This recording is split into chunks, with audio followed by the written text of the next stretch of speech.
So good morning guys. तो चलिए start करते हैं आज के यानी कि 2 फरवरी के इंपॉर्टेंट करंट अफेयर्स को। तो इस प्रश्न में आपसे क्या पूछ रहे हैं, इंपॉर्टेंट प्रश्न मार्क करना कि अभी हाल ही में किस राज्य की उधवा झील को रामसर सूची में शामिल किया गया है। तो इसका सही उत्तर हो जाएगा झारखंड। तो एक्चुअली में अभी भारत से 4 नए स्थलों को रामसर सूची में शामिल किया गया। वो चारों कौन कौन से हैं? एक तो ये हो गया उधवा झील जो कि झारखंड से है, और ये झारखंड से पहला स्थल है जिसे रामसर स्थल का दर्जा मिला है। तो ये इंपॉर्टेंट हो जाएगा। ये झारखंड का एक पक्षी अभ्यारण्य है। इसके अलावा दूसरा है सिक्किम का खेचेओ पल्लरी वेटलैंड। ये बौद्धों और हिंदुओं दोनों का एक पूजनीय पवित्र स्थल है, और ये भी सिक्किम से आप कह सकते हो पहली रामसर साइट है सिक्किम से। बाकी जो 2 बचे हुए स्थल है वो तमिलनाडु से आते हैं। एक है सक्करकोट्टई पक्षी अभ्यारण्य और एक है थरथंगल पक्षी अभ्यारण्य। ये दोनों तमिलनाडु से हैं। तो इस तरह से 4 अभी नए हो गए। तो आप देखोगे भारत में टोटल कितने रामसर स्थल हो चुके हैं अब इन चारों को जोड़ने के बाद, तो 89 हो चुके हैं। तो सबसे ज्यादा उसी तरह से तमिलनाडु में ही होंगे, लेकिन अब तमिलनाडु में संख्या कितनी हो गई है? 20 हो गई है। दूसरे स्थान पे उत्तर प्रदेश है, उत्तर प्रदेश में 10 रामसर स्थल आते हैं। अच्छा, वेटलैंड मतलब क्या हो गया? आर्द्र भूमि से आप क्या समझते हो? आर्द्र भूमि जिसे दलदल भी कहा जाता है, यह वह भूमि क्षेत्र है जो वर्ष में कम से कम कुछ भाग के लिए कुछ समय के लिए पानी से ढका रहता है, दलदली भूमि। और अगर बात करें भारत का पहला रामसर स्थल कौन सा है? 2 है। केवलादेव नेशनल पार्क जो राजस्थान में है, और जो भारत की सबसे बड़ी खारे पानी की लगून झील है चिल्का लेक जो उड़ीसा में है। ये दोनों भारत के पहले रामसर स्थल है। इनको शामिल किया गया था 1981 में।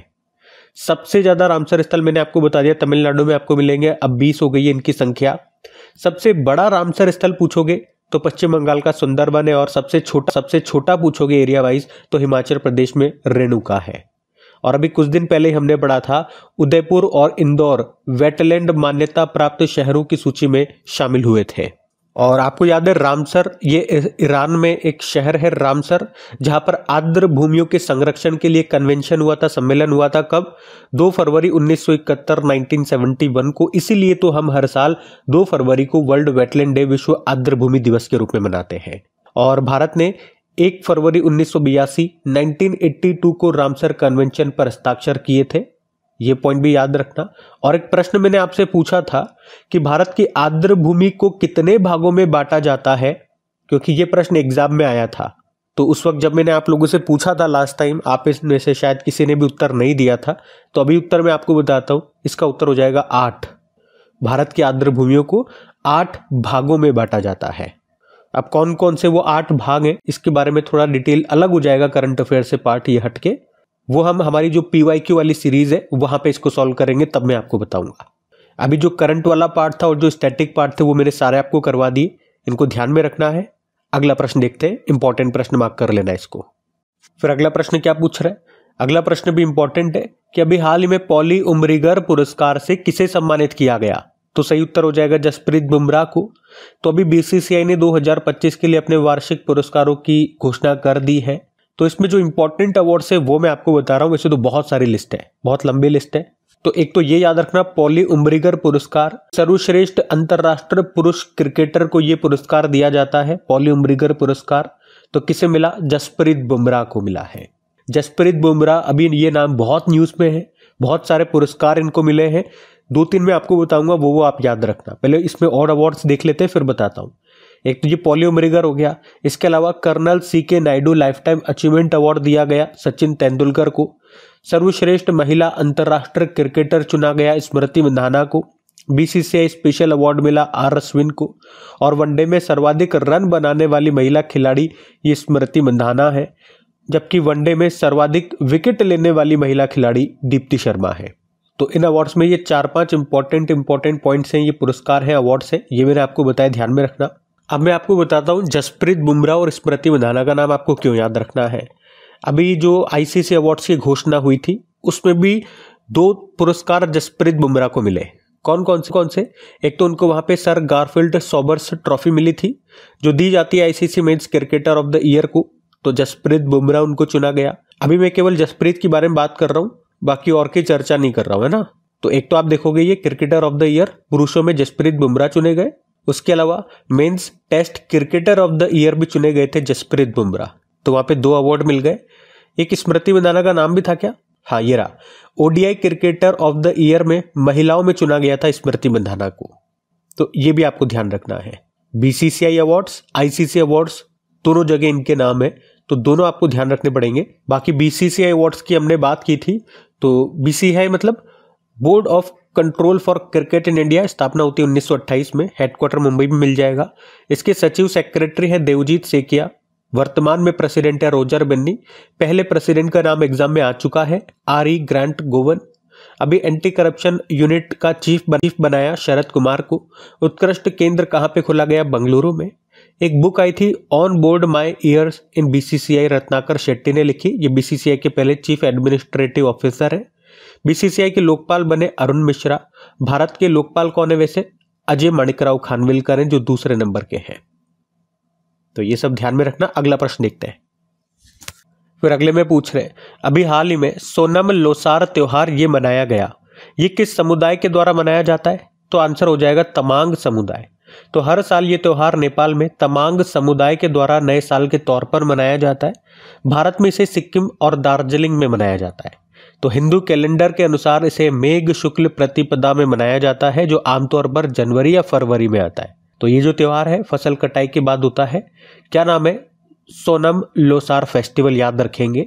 भारत और नेपाल दोनों जगह मनाया जाता है इसको। भारत में बात करोगे तो सिक्किम और दार्जिलिंग क्षेत्र में। अच्छा, ये सोनम लोसार त्योहार है। इस तरह का एक बार एग्जाम में प्रश्न पूछा गया था कि लोसार फेस्टिवल कहाँ पे मनाया जाता है। तो ये भारत में अगर हम बात करेंगे तो ये लद्दाख और अरुणाचल प्रदेश दोनों जगह मनाया जाता है। इसे तिब्बती कैलेंडर के अनुसार नए वर्ष के रूप में मनाया जाता है, लोसार फेस्टिवल। ये पढ़ा भी हमने कई बार, ठीक है। तो यहाँ पे हमने सोनम लोसार त्योहार की बात की है, किस समुदाय के द्वारा? तमांग समुदाय के द्वारा, याद रखना।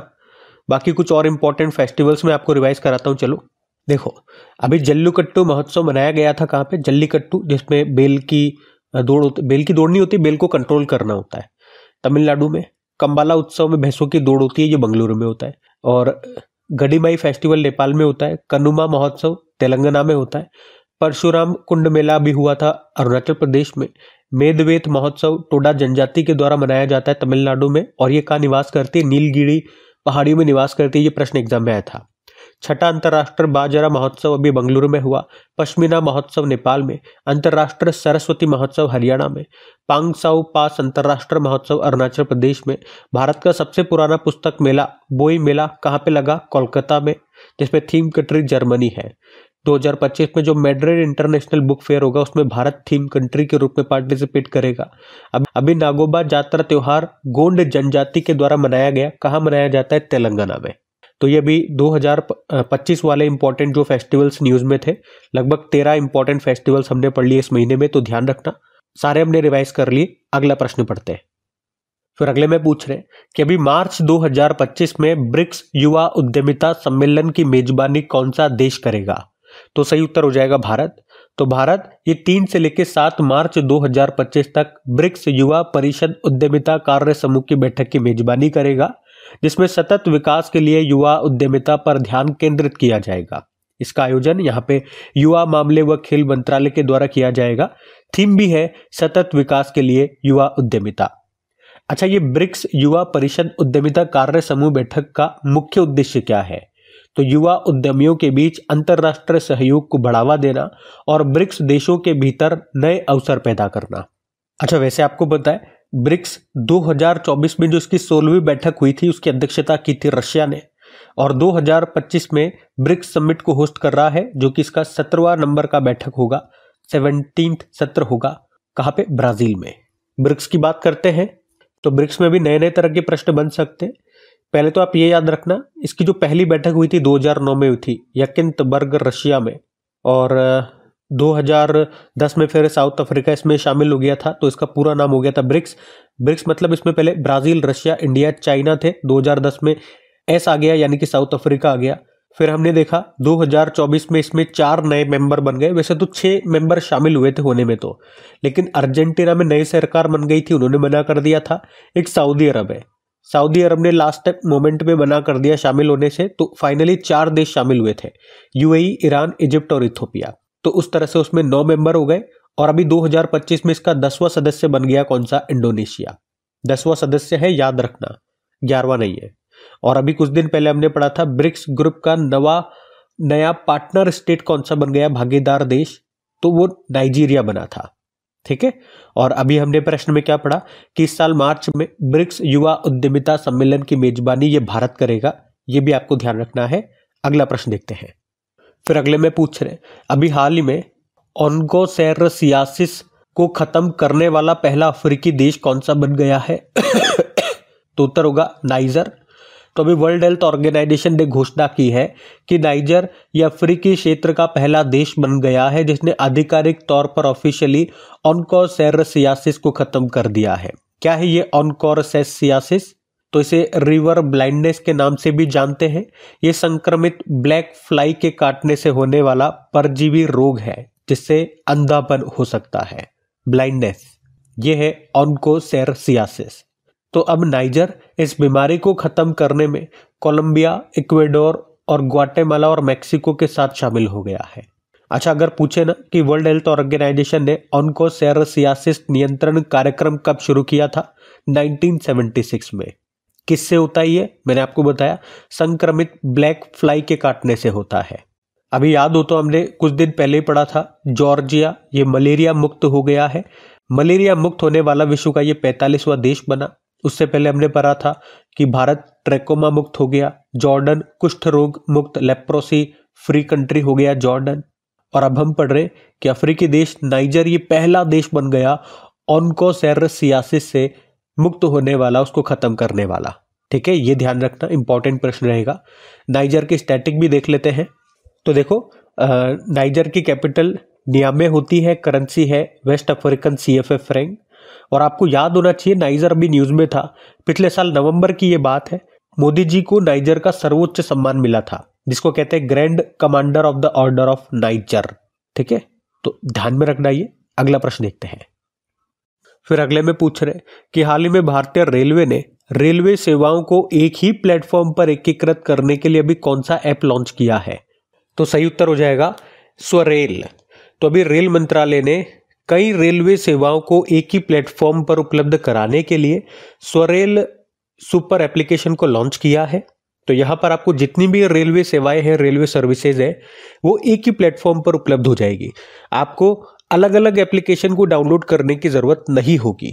मतलब इस एक ही एप्लीकेशन में टिकट बुकिंग आप कर पाओगे, PNR की जानकारी मिल जाएगी, भोजन ऑर्डर कर पाओगे, प्लेटफॉर्म टिकट बुक कर पाओगे, शिकायत दर्ज करनी है तो वो आप कर पाओगे। मतलब कई सारी सुविधाएं जो आपको अलग अलग एप्लीकेशन में मिलती थी, अब उन सबको इंटीग्रेट कर दिया, एकीकृत कर दिया और इस एक ही एप्लीकेशन में डाल दिया गया।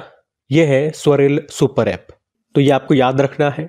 अब वैसे ये प्रश्न तो एप्लीकेशन पोर्टल वाला है, तो जब भी इस तरह का प्रश्न आता है, मैं आपको सारी इंपॉर्टेंट एप्लीकेशन जो भी न्यूज में रही वो रिवाइज कराता हूँ।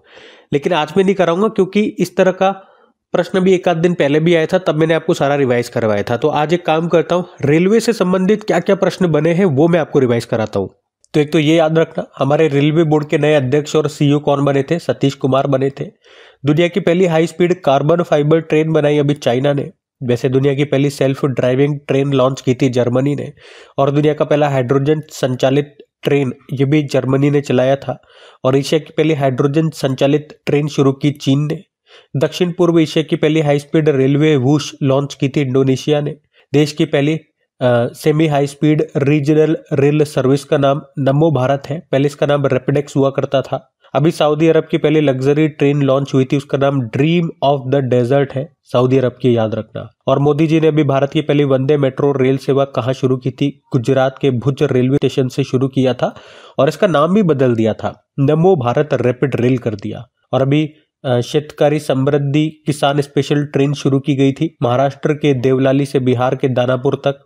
उसके अलावा अभी हमने पढ़ा भारतीय रेलवे में अभी 69 नंबर का मंडल, 69 नंबर का डिवीजन कौन सा बन गया? जम्मू डिवीजन। और अगर पूछे ये जम्मू डिवीजन किस रेलवे जोन में आता है तो उत्तरी रेलवे जोन में आता है। और अमेरिका, चीन और रशिया के बाद भारत में दुनिया का चौथा सबसे बड़ा रेलवे नेटवर्क है, ये याद रखना। और वैसे भारत में टोटल कितने रेलवे जोन है? 17 रेलवे जोन है। और इन 17 में से उत्तरी railway zone, north railway zone, ये भारतीय रेलवे का सबसे बड़ा रेलवे क्षेत्र है। ये प्रश्न एग्जाम में आ चुका है। और नवीनतम रेलवे जोन 17वें नंबर का कौन सा है? कोलकाता मेट्रो है, जो कि 2010 में बना था। एक नोट मैंने डाल दिया है जो नए स्टूडेंट्स है उनके लिए, जो हमारे रेगुलर स्टूडेंट्स है, जो ओल्ड स्टूडेंट्स है, उनको ये डिटेल में बात में बता चुका हूं। अगर आप रेगुलर हमारा बिल्कुल ध्यान से वीडियोस देखते होंगे तो आपको ये बात पता होनी चाहिए, जो साउथ कोस्ट रेलवे है ये नवीनतम रेलवे जोन बना था। इसकी घोषणा तो हो गई थी 2019 में, जिसका मुख्यालय विशाखापत्तनम में है, पर अभी इसे ऑफिशियल नोटिफिकेशन नहीं मिला है। ऑफिशियल इसके लिए नोटिफिकेशन जारी नहीं हुआ है, तो ऑफिशियली हम 17 रेलवे जोन ही मानेंगे। आप गूगल करोगे तो बहुत सारी जगह आपको 18 बताएंगे, यही सबसे नवीनतम बताएंगे। गूगल में हर जानकारी सही नहीं होती है, ये बात आपको पता होना चाहिए। तो रेलवे की जो ऑफिशियल साइट है उसमें भी 17 ही है, और क्या कारण है वो मैंने आपको बता दिया है। ये बात भी अभी मैं नए स्टूडेंट्स के लिए बोल रहा हूँ, पुराने स्टूडेंट्स को बताने की जरूरत नहीं है, क्योंकि उन्हें तो मैं डिटेल में बता चुका हूँ जब ये प्रश्न मैंने आपको करवाया था। वैसे सबसे ओल्डेस्ट रेलवे जोन, अभी ये जो नीचे के प्रश्न मैं आपको करवा रहा हूँ ना, ये स्टैटिक प्रश्न है। इसमें से प्रश्न वो वाले करवा रहा हूँ जो एग्जाम में पूछे जा सकते हैं या पूछे गए हैं। जैसे कि ओल्डेस्ट रेलवे जोन हमारा कौन सा है? सदर्न जोन है। ये कब बना था? 14 अप्रैल 1951 को। अब आपके लिए एक प्रश्न रहेगा, आप बताओ स्वतंत्र भारत का रेल बजट कब और कौन लेकर के आए थे? चलो इसका उत्तर भी मैंने यही लिख दिया है। 1947 में जॉन मथाई, जो हमारे पहले रेल मंत्री थे। रेल बजट को आम बजट से अलग किस समिति की सिफारिश पे किया गया था? एकवर्थ समिति, 1924 में। प्रश्न आ चुका एग्जाम में। और विलय कब हुआ था? तो विवेक देबरॉय समिति की सिफारिश पे हुआ था। 2016 में मंजूरी दी गई थी और 2017 में किया गया था। ये प्रश्न भी एग्जाम में आ गया। और रेलवे में जो एडवांस टिकट बुकिंग होती है वो 120 दिन पहले ही शुरू हो जाती थी, लेकिन अभी उसे घटा के 60 दिन कर दिया गया। ये तो करंट अफेयर्स का ही प्रश्न है, लेकिन ये भी अभी एग्जाम में आ चुका है। और हमने कहा रेलवे चेयरमैन और सीईओ सतीश कुमार है, मंत्री है रेल मंत्री अश्विनी वैष्णव। भारत में जो पहली ट्रेन है लॉर्ड डलहौजी के समय मुंबई से ठाणे के बीच चली थी, 34 किलोमीटर दूरी तय की थी 1853 में। उसके अलावा ये करंट अफेयर्स का प्रश्न हो गया कि भारत ने अभी दुनिया की सबसे पावरफुल हाइड्रोजन ट्रेन इंजन को बनाया है, जिसकी शक्ति कितनी है या पावर कितनी है? 1200 हॉर्स पावर की है। और इसका जो पहला ट्रायल होगा ये हरियाणा के जींद सोनीपत मार्ग पर होगा। तो ये पॉइंट्स भी ध्यान रखना। आज मैंने रेलवे से संबंधित कुछ करंट अफेयर्स के कुछ स्टैटिक प्रश्न आपको रिवाइज कराए, ध्यान में रखना। अगला प्रश्न फिर अगले में पूछ रहे कि 2025-26 के बजट में किस मंत्रालय को सबसे अधिक बजट आवंटन प्राप्त हुआ है? तो आंसर हो जाएगा वित्त मंत्रालय को। तो 2025-26 के बजट में वित्त मंत्रालय को सबसे अधिक कितना? 19,39,001.26 करोड़ रुपए का आवंटन प्राप्त हुआ है। अभी कल हमारी वित्त मंत्री निर्मला सीतारमण जी ने 2025-26 के लिए बजट पेश किया, और ये उनका लगातार 8वां बजट है। वैसे आप जानते हो सबसे ज्यादा बजट पेश करने वाले कौन है? मोरारजी देसाई है। 10 बार उन्होंने प्रस्तुत किया, हालांकि लगातार नहीं किया, लेकिन टोटल 10 बार किया। तो ये भी एक तरह का अचीवमेंट है कि निर्मला सीतारमण जी ने कुछ नहीं तो सही लगातार 8 बार इन्होंने बजट प्रस्तुत किया है। और इस बार के बजट की थीम क्या थी? सबका विकास। वैसे बीजेपी का ये नारा ही रहा है, सबका साथ सबका विकास। तो उसी का एक हिस्सा लेकर के इन्होंने इस बार के बजट की थीम बना दी सबका विकास। कुछ पॉइंट्स अभी तो मैं यहाँ पे बता देता हूँ। वैसे तो बजट तो बहुत बड़ा है, तो यहाँ तो वो हो नहीं पाएगा, और मैं कोशिश करूंगा अगर मुझे सफिशिएंट टाइम मिला तो आपके लिए बजट में लेकर के आऊँ। देखो मैं बजट में आपके लिए वीडियो लेकर के नहीं आ पाता हूँ, क्योंकि मेरे साथ प्रॉब्लम है कि अगर मैं कोई वीडियो बनाता हूँ तो अगर मुझे लगता है कि मैं सारी जानकारी उसमें बढ़िया से नहीं दे रहा हूँ, आपको सिर्फ खाना पूर्ति कर रहा हूँ और केवल व्यूज के लिए केवल वीडियो बना दिया, तो वो मुझसे नहीं हो पाता है, जो कि बहुत से लोग करते हैं, सभी लोग करते हैं। मैं मना भी नहीं कर रहा हूँ। कल आप देखेंगे वीडियो आया, बजट आया, उसके 2-3 घंटे के अंदर बहुत सारी जगह बजट आ गया। बहुत सौ ने अच्छी तरह बनाया और बहुत सी जगह सिर्फ खाना पूर्ति कर दी गई, ये हुआ ये हुआ। उसमें से आप उस वीडियो को पढ़ के कोई एग्जाम में प्रश्न बैठेगा नहीं आपका। मतलब एग्जाम ओरिएंटेड की बात कर रहा हूं मैं, कि हमारे एग्जाम में क्या प्रश्न आने वाले हैं, उस तरह का बजट पे कोई वीडियो हो। और बहुत सौ ने अच्छा भी बनाया है, क्योंकि इसके लिए चाहिए होता है टाइम। अब आप लोगों को बताए, मेरे को यहाँ पे अकेले सब कुछ मैनेज करना होता है, तो सबसे ज्यादा समय तो मुझे करंट अफेयर्स की क्लास में चल जाता है। दूसरे जगह अगर वीडियो में तैयार करने लग जाऊंगा तो करंट अफेयर्स का तैयार नहीं हो पाएगा। तो इसीलिए मैं कोई प्रॉमिस नहीं कर रहा हूं, लेकिन मैं कोशिश करूंगा कि एक अच्छा सा सिंपल भाषा में पॉइंट टू पॉइंट नॉलेज के साथ, जो कि एग्जाम ओरिएंटेड हो, मैं बनाने की कोशिश करूंगा। अगर मुझे बन जाता है तो एक आध दिन में मैं वो डिलीवर भी कर दूंगा। फिर भी कुछ एक पॉइंट्स तो मैं यहाँ बता देता हूँ आपको, जैसे कि अगर इस बार के बजट में हम बात करेंगे तो कुल प्राप्तियां की कितनी बात हुई है, ये उधार के अलावा है। तो ये बताया गया 34.96 लाख करोड़ रुपए। कुल व्यय एक्सपेंडिचर कितना हो सकता है, 50.65 लाख करोड़ रुपए। भाई ये बजट अगले वित्त वर्ष का है, 2025-26 का है, जो कि 1 अप्रैल से शुरू होगा और अगले 31 मार्च तक चलेगा। तो उसके लिए बातचीतें हो रही है, भाई इतना हमारे पास आएगा, इतना हम खर्च करेंगे, तो ये अनुमानित होता है। और इसमें बताया गया टैक्स के रूप में कितना प्राप्त होगा सरकार को, 28.37 लाख करोड़ रुपए। राजकोषीय घाटा, फिस्कल डेफिसिट, ये जीडीपी का कितने तक लेकर के आना है, तो 4.4% तक लेकर के आना है। और सरकार ने कहा कि हम सकल बाजार से कितना उधार लेंगे, 14.82 लाख करोड़ रुपए। और सबसे इंपॉर्टेंट जो इस बार के बजट का जो पॉइंट रहा था, बिंदु रहा था, जो सबसे ज्यादा चर्चा में रहा, वो था इस बार 12 लाख रुपए तक की इनकम पर कोई टैक्स नहीं देना है। अगर आप 12 लाख रुपए कमाते हो साल का तो आपको 1 रुपया टैक्स नहीं देना है। हालांकि जो नौकरी पेशा वाले लोग हैं उनके लिए 12.75 लाख है। वैसे टैक्स स्लैब में अगर बात करें तो किस हिसाब से है, तो इन्होंने कहा 4 लाख रुपए तक तो कोई टैक्स नहीं है, 4 से 8 लाख में 5% है, 8 से 12 लाख में 10% है, 12 से 16 लाख में 15% है, 16 से 20 लाख में 20% है, 20 से 24 लाख में 25% है, और 24 से ज्यादा में अगर आप कमाते हो तो 30% टैक्स लगेगा आप पे। बहुत से स्टूडेंट कंफ्यूज हो सकते हैं, हाँ 12 लाख तक कोई टैक्स नहीं है, तो यहाँ पे देखो लिख तो रहा है 4 से 8 लाख में 5%, 8 से 12 लाख में 10%। तो ये एप्लीकेबल तभी होगा जब आप 12 लाख रुपए से ऊपर कमाओगे, तो फिर ये वाला आप पे लगेगा। नहीं कमाते हो तो नहीं लगेगा, ये मतलब है इसका। ठीक है, तो फिर अभी अगला प्रश्न देखते हैं। फिर अगले में पूछ रहे कि अभी भारतीय तटरक्षक दिवस ये कब मनाया गया। हर साल 1 फरवरी को मनाया जाता है, तो हर साल 1 फरवरी को भारतीय तटरक्षक दिवस के रूप में मनाया जाता है। तो इस बार ये इसका 49वां 49th नंबर का स्थापना दिवस मना रहा है। वैसे भारतीय तटरक्षक बल के बारे में मैं आपको बताऊं तो इसकी स्थापना 1 फरवरी 1977 में हुई थी। स्थापना किस समिति की सिफारिश पे हुई, रुस्तम जी समिति। उद्देश्य है समुद्र में तस्करी और अवैध गतिविधियों से निपटना और भारत के समुद्री संसाधनों की रक्षा के उपाय सुझाना। और जो भारतीय तटरक्षक बल का पहला जहाज था वो ICGS कुठार था। ICGS मतलब होता है इंडियन कोस्ट गार्ड शिप, जैसे होता है ना INS आप पढ़ते हो, इंडियन नेवल शिप होता है वो। और इसके पहले महानिदेशक कौन रहे, VA कामत रहे। अभी वर्तमान में इसके महानिदेशक 26वें नंबर के कौन है, director general S Paramesh Sivamani है। इसका मुख्यालय नई दिल्ली में है और इसका आदर्श वाक्य होता है मोटो वयम रक्षा। ठीक है, तो ये भी ध्यान में रखना। अगला प्रश्न देखते हैं। फिर अगले में पूछ रहे कि अभी हाल ही में मनोज कुमार ने संन्यास ले लिया है, उनका संबंध किससे है, तो आंसर होगा बॉक्सिंग। तो भारतीय बॉक्सिंग में 2 बार के ओलंपियन और 2 बार कॉमनवेल्थ गेम्स में गोल्ड और ब्रोंज मेडल विजेता मनोज कुमार ने अभी संन्यास ले लिया है। तो मनोज कुमार का नाम याद रखेंगे, इनका संबंध बॉक्सिंग से है। इन्हें अर्जुन अवार्ड मिल चुका है 2014 में। ये हरियाणा के हैं, हरियाणा का भीम अवार्ड होता है 2018 में इनको मिला था, हरियाणा सरकार देती है। और साउथ एशियन गेम्स में 2016 में इन्होंने गोल्ड जीता था।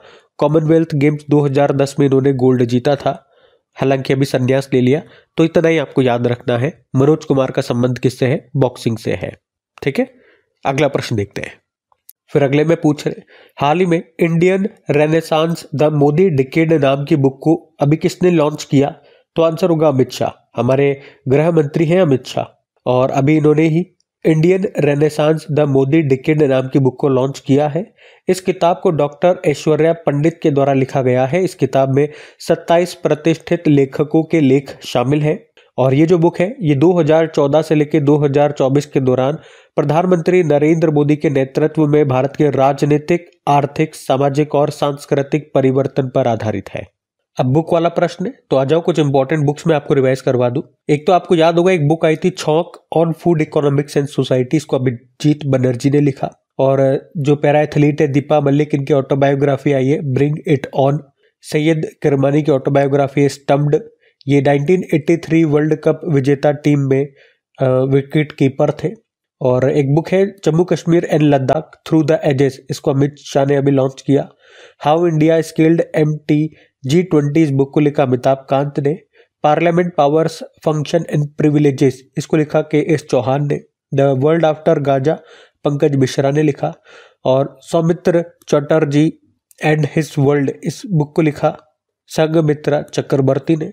और ये दो बुक्स भी इंपॉर्टेंट है, एग्जाम में आई हुई है। आर अश्विन की ऑटोबायोग्राफी है आई हैव द स्ट्रीट्स अ कुट्टी क्रिकेट स्टोरी, और परिमल नाथवानी की book call of the care.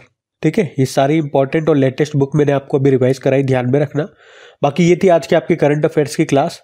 Comment करके जरूर बताइएगा सेशन आपको कैसा लगा। आज हो सकता है आवाज में आपको थोड़ा सा अलग लग रहा होगा, मुझे कोल्ड हो रहा है भयंकर वाला, तो दबी दबी हो सकता है आवाज लग रही हो आपको। बाकी फिर भी मैंने ऐसा जाहिर नहीं होने दिया कि कहीं से कोई दिक्कत है वॉइस वगैरह में। पूरी चीज आपको सही से सुनाई दे रही होगी, स्पष्ट क्लियर चीजें आपको समझ में आ रही होगी। बाकी सेशन अच्छा लगा हो फिर भी कहूँगा अगर आपको पसंद आए तो शेयर जरूर कीजिएगा, दोस्तों के साथ में सपोर्ट कीजिएगा, लाइक जरूर कीजिएगा, लाइक नहीं करा तो। बाकी वीकली मैं सामने अपलोड कर चुका हूँ जनवरी 31 जनवरी तक के, और मंथली वाला वीडियो भी मैंने अपलोड कर दिया है जनवरी का। अब एक सुपर फास्ट रिवीजन आता है हमारा हर मंथ के बाद में, वो आना बाकी है, वो भी जल्द से जल्द आपको मिल जाएगा, कोशिश करूंगा जल्द बनाने की। बाकी चलो अभी कल के करंट अफेयर्स का आपको क्विक रिवीजन करवा देते, सेशन एंड करते। इनका पीडीएफ आपको मिल जाएगा अपने टेलीग्राम चैनल पे, जिसका लिंक नीचे डिस्क्रिप्शन बॉक्स में गिवन है। तो कल पहला प्रश्न पूछा था, अभी पहला रायसीना मध्य पूर्व सम्मेलन कहाँ पे हुआ? यूनाइटेड अरब अमीरात में। फिर पूछा BCCI life time achievement award किसे मिला? सचिन तेंदुलकर को। फिर पूछा हाइड्रोजन ट्रांसपोर्ट पाइप विकसित करने वाली भारत की पहली कंपनी बन गई टाटा स्टील। फिर पूछा आई स्पोर्ट पोर्टल लॉन्च किया किसने? सेबी ने। फिर पूछा अभी किस भारतीय को नासा के एक्सियोम 4 मिशन के लिए चुना गया? शुभांशु शुक्ला। फिर पूछा आईबीए बैंकिंग टेक्नोलॉजी अवार्ड्स में किस बैंक ने लगातार दूसरी बार 7 श्रेणियों में पुरस्कार जीता? City union bank. फिर पूछा स्वीकृत राष्ट्र महत्वपूर्ण खनिज मिशन की अवधि क्या रखी गई? 7 साल। और 10वें विज्ञान 5 विज्ञान फिल्म फेस्टिवल का उद्घाटन हुआ कहाँ पे? गोवा में। और यूरोड्रोन कार्यक्रम में कौन सा देश शामिल हो गया? भारत। फिर आखिरी प्रश्न पूछा था शहीद दिवस हमने मनाया अभी 30 जनवरी को, और भारत में 30 जनवरी को ही विश्व कुष्ठ रोग दिवस भी होता है, हम बात कर चुके इस पे पहले। बाकी चलो अभी कल का होमवर्क प्रश्न भी देख लेते और सेशन एंड करते हैं। तो कल आपसे पूछा था रेलवे बोर्ड के नए अध्यक्ष और सीईओ कौन बन गए? तो आंसर हो जाएगा सतीश कुमार। आप सभी ने प्रश्न का बिल्कुल सही उत्तर दिया। अब ये रहा आज का आपका होमवर्क प्रश्न।